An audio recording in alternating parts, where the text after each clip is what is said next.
Halo teman semua, selamat datang di channel ini. Channel yang diperuntukkan untuk kalian pemula yang ingin belajar audio workstation.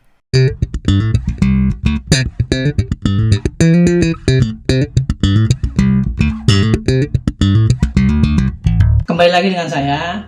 Pada kali ini saya akan membahas pertanyaan salah satu teman saya yang menanyakan bagaimana caranya kalau kita berpodcast atau Zoom meeting menggunakan HP atau tablet dengan mikrofon dynamic atau kondenser.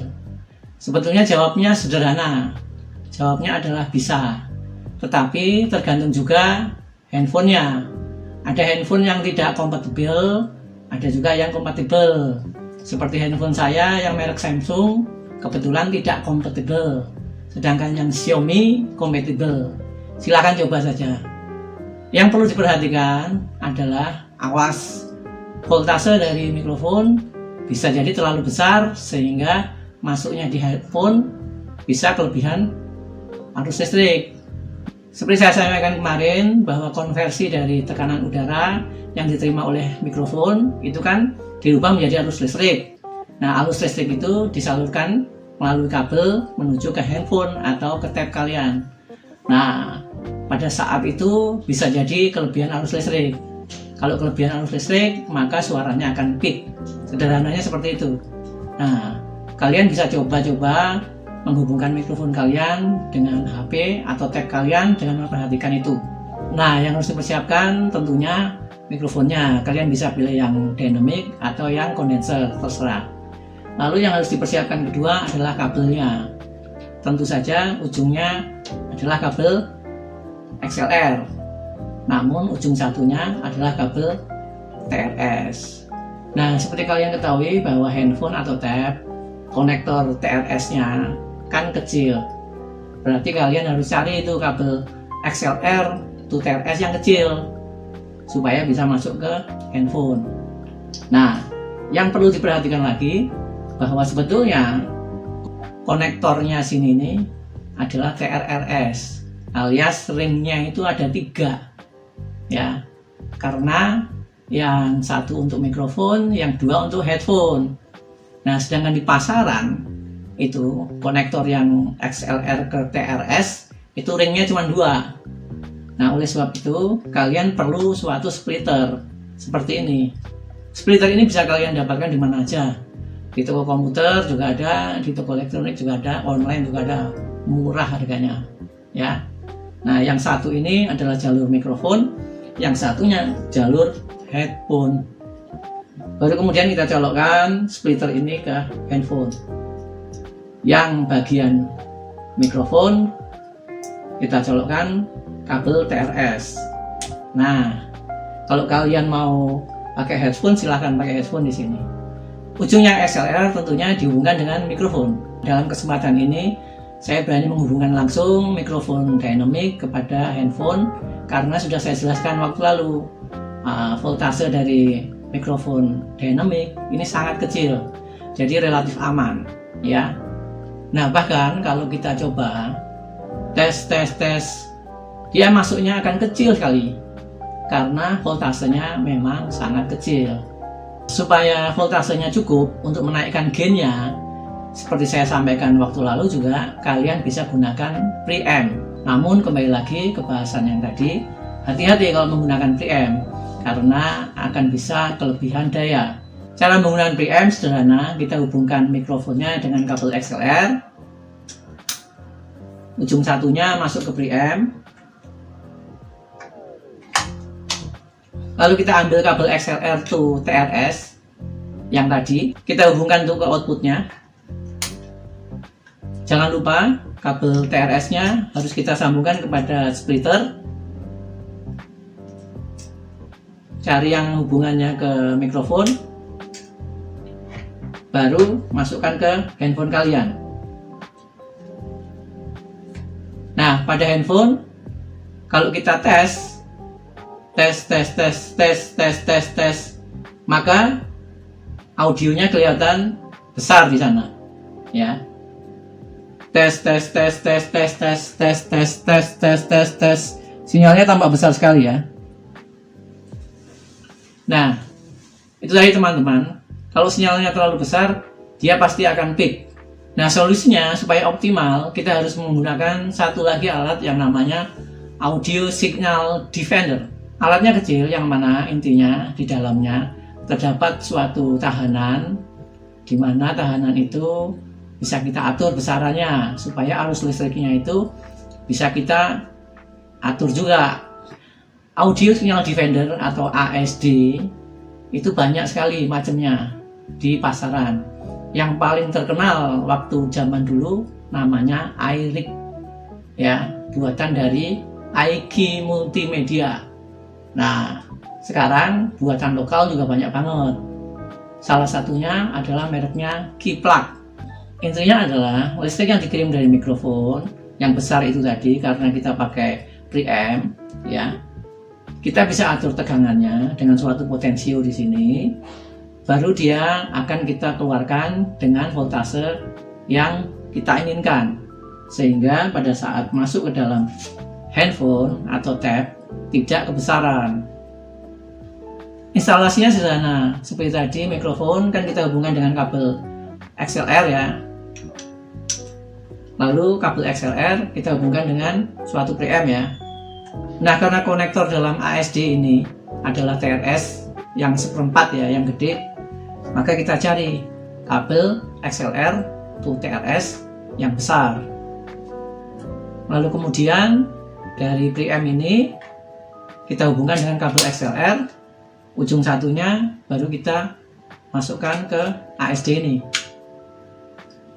Nah, ASD dengan merek Keyplug ini sudah disertai dengan kabel yang menuju handphone atau menuju tab.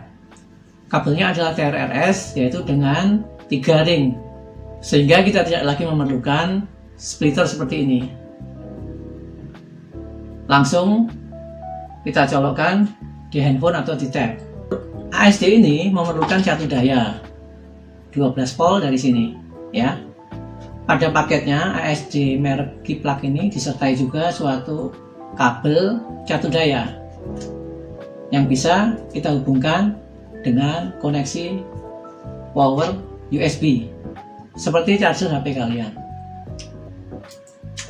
Nah, sekarang kalau kita berbicara melalui mikrofon, sinyalnya kebesaran, kita bisa turunkan, atau sebaliknya, kalau sinyalnya terlalu lemah, kita bisa besarkan di sini. Nah, inilah fungsi ASD. Audio Signal Defender ini adalah bukan digital audio interface. Dia hanya membatasi voltase, bukan merubah voltase itu menjadi data digital. Nah, lalu bagaimana kalau mikrofon itu melalui mixer, lalu dari mixer ke handphone atau ke tab? Pada prinsipnya sama saja. Mixer ini berlaku sebagai preamp. Nah, koneksinya kan seperti ini, dari mikrofon ke mixer. Mixer ini sebagai preamp. Mixer ini mempunyai banyak output. Yang pertama adalah keluaran utama, kiri kanan. Yang kedua adalah monitor. Yang ketiga adalah headphones. Nah, seperti saya sampaikan yang lalu, permasalahannya adalah keluaran itu voltasenya berapa. Kalau voltase untuk keluaran utama itu pasti besar. Begitu juga untuk monitor. Nah, keluaran yang paling aman adalah keluaran melalui headphone. Oleh sebab itu, jika kalian mau menghubungkan mixer dengan HP kalian, paling kecil keluaran voltasenya adalah melalui headphone. Dari headphone menuju handphone atau tab. Untuk menghubungkan keluaran headphone kepada handphone atau tab, kalian perlu kabel TRS. Kebetulan saya punya kabel TRS yang ujungnya dua-duanya besar atau seperempat. Seharusnya yang satunya ukuran kecil karena akan dimasukkan ke handphone atau tab. Karena saya tidak punya konektor TRS yang ukuran kecil, maka saya perlu suatu converter seperti ini. Jangan lupa bahwa handphone atau tab, konektor ke dalamnya adalah konektor TRRS. Sehingga kita kembali perlu splitter seperti ini, yang mana satunya adalah mikrofon dan satunya adalah headphone. Instalasinya adalah kita hubungkan output headphone dengan kabel TRS, lalu ujungnya masuk ke headphone melalui suatu splitter. Ini adalah instalasi teraman karena keluaran dari headphone mempunyai voltase yang cukup rendah. Alternatif yang kedua, bisa saja output dari monitor ini kita hubungkan ke handphone atau tab dengan kabel seperti ini. Ujungnya adalah TRS dan TRS yang kecil di ujung lainnya. Instalasinya juga sederhana. Dari monitor out,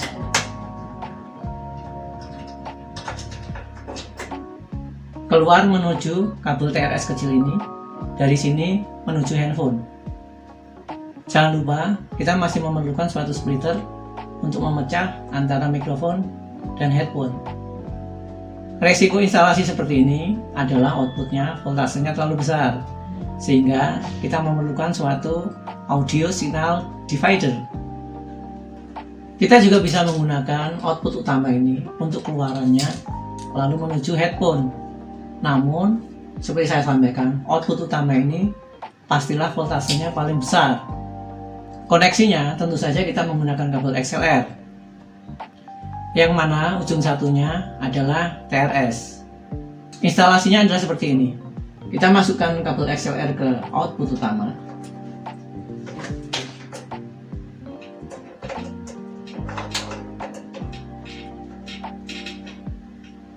Lalu ujung satunya kita hubungkan dengan splitter seperti ini. Namun seharusnya ujung TRS-nya ini adalah yang kecil karena akan kita hubungkan ke headphone. Karena ujung splitter ini adalah TRS yang besar, maka saya perlu adapter TRS besar ke TRS kecil. Seperti ini. Baru kita masukkan ke handphone. Namun demikian, karena untuk masuk ke handphone perlu kabel TRRS, maka kita perlu juga splitter. Tadi saya sampaikan bahwa keluaran utama ini arusnya paling besar. Untuk itu kita perlu suatu audio signal divider. Instalasinya seperti ini. Dari keluaran utama kita hubungkan dengan kabel XLR, yang mana kabel ujungnya adalah kabel TRS atau TS. Kita hubungkan kepada ASD melalui dua konektor ini.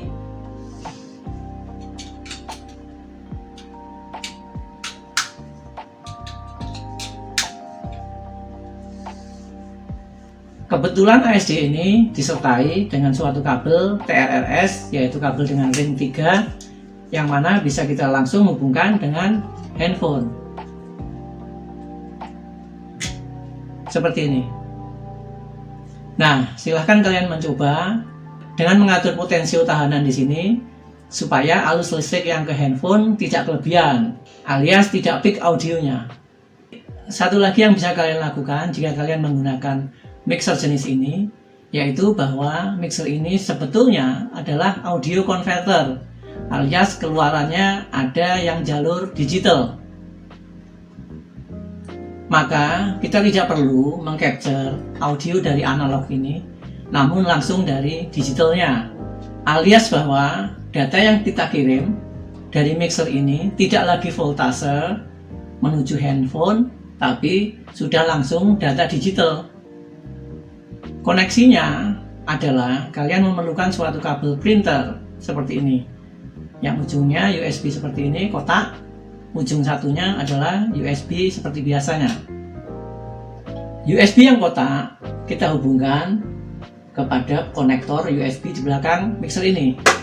Lalu USB yang satunya yang biasa akan kita hubungkan dengan handphone.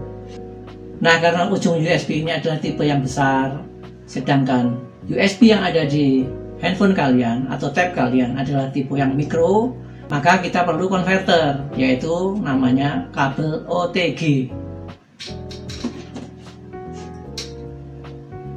Kabelnya seperti ini, yaitu menghubungkan kabel USB yang besar seperti ini, ujung satunya langsung masuk ke handphone atau tab. Nah, data audio yang dikirim dari mixer ke handphone atau ke tab adalah data digital, bukan data analog, sehingga sangat aman dari arus listrik yang liar. Nah, itulah teman-teman menjawab pertanyaan bagaimana caranya menghubungkan mikrofon langsung ke handphone atau tab. Silahkan kalian pilih jalur mana yang paling mudah dengan memperhitungkan perangkat yang kalian punya atau anggaran yang tersedia. Teman-teman, untuk mengoperasionalkan audio interface Yamaha MG12XU ini di PC yang berbasis Windows maupun Mac, kalian perlu menginstal driver dahulu yang bisa diunduh di webnya. Nah, setelah diunduh lalu diinstal, lalu tentu saja di setup di kontrol panelnya ya. Namun untuk terhubung di HP atau tab yang berbasis Android, saya belum pernah ya coba yang berbasis iOS ya atau Apple. Nah, itu tidak perlu dan mungkin juga tidak ada drivernya. Sudah saya cari di internet nggak ada. Itu tinggal pasang saja, plug and play, langsung jalan. Nah, permasalahannya justru bukan di situ, yaitu ada di aplikasinya. Contohnya, aplikasi Zoom versi Windows itu mensupport audio dari luar atau dari audio interface eksternal. Teman-teman, sekarang kita perlihatkan ya di layar yang sedang saya buka ini adalah aplikasi Zoom berbasis Windows. Nah, pada pengaturan audio sudah kita buka, kita bisa lihat pilihan penggunaan perangkatnya. Banyak perangkat yang terhubung dengan PC kita. Kita lihat ada beberapa perangkat terhubung di dalamnya. Salah satunya adalah line MG-XU, yaitu interface kita Yamaha MG12XU. Nah, kita bisa gunakan itu sebagai defaultnya untuk audio masuk maupun keluar. Silahkan aja dipilih. Nah, sekarang kita buka aplikasi Zoom yang berbasis Android ya. Ini lewat tab saya. Sebagaimana teman-teman bisa lihat di layar, saya bolak-balik halaman tidak dapat menemukan pengaturan audionya yang mengizinkan kita dapat menggunakan audio interface eksternal. Kayaknya memang tidak support.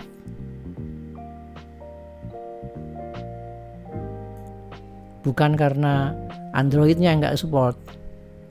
Ini nanti akan kita buktikan dengan aplikasi lain pada Android. Banyak yang support audio interface eksternal. Contohnya nanti kita akan buka satu aplikasi namanya N-Track, yaitu aplikasi recording multitrack untuk musisi. Ini ya teman-teman, kita sudah buka N-Track-nya, lalu muncul menu setting. Nah, kita dibawa langsung ke setup audio input outputnya, yang mana audio interface kita langsung terbaca di layar itu MG-XU. Kalau kita lihat lagi ke bawah, nampaknya aplikasi ini cukup hebat ya. Ada pilihan sampling rate, buffer size, latency, dan lain-lain. Ya begitu teman-teman, kendala penggunaan audio interface di handphone atau tablet, yang mana pengembang aplikasinya ternyata banyak yang tidak menyajikan pilihan-pilihan alternatif input atau output dari device di luar handphone atau tablet.